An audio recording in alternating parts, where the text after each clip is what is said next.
महाराज गोंदवलेकर प्रवचन. आज 21 मार्च. माणसाला कितीही मिळाले तरी त्याची हाव कायमच राहते. जगात 2 प्रकारचे रोग माणसाला नेहमी सतावत असतात. एक रोग असा की त्याने भूकच लागत नाही.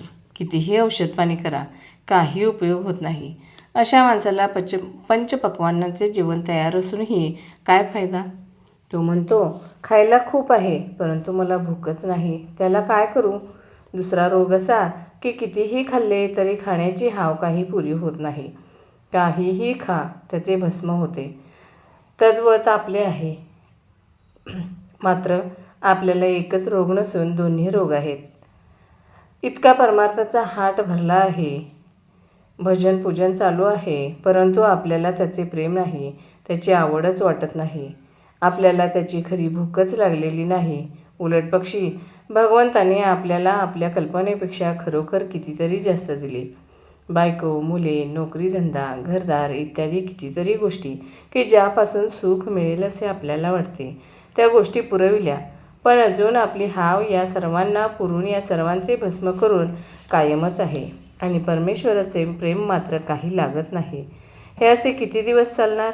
आपण नीतिधर्माने चालतो, आपली वागणूक वाईट नाही हे खरे, पण याचे कारण वाईट वागलो तर आपल्याला लोक नावे ठेवतील ही भीती. असा हा दिखाऊ चांगुलपणा, ही वरवरची सुधारणा काय कामाची?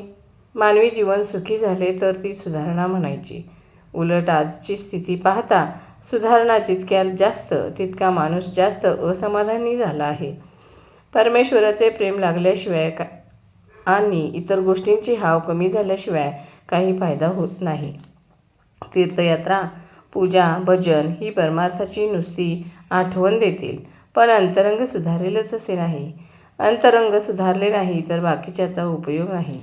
आपण दरवर्षी वारी करतो आणि जन्मभर वारी करीतच राहणार, परंतु परमेश्वराचे प्रेम मात्र काही लागत नाही. खरोखर माणसाला किती असले म्हणजे पुरे होईल हे ठरलेले नाही. आहे त्या परिस्थितीमध्ये समाधान मानले की जे आहे ते पुरेल. परमार्थ समजून जो त्याचे आचरण करेल त्याला तो लवकर साधेल. अशा माणसाला प्रपंच सोडून जाण्याचे कारण उरणार नाही.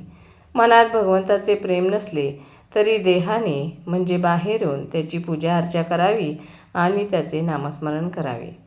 पहिल्याने स्मरण बळजबरीने करावे लागेल, पण सवयीने ते तोंडात बसेल. याच स्मरणाने पुढे ध्यास लागेल. मी पूर्वीचा नाही, आता मी भगवंताचा आहे असे वाटणे जरूर आहे. ज्याची हाव म्हणजे वासना पुरी झाली नाही तो आशेवर अवलंबून असतो. या कारणाने त्याला समाधान मिळत नाही. धन्यवाद.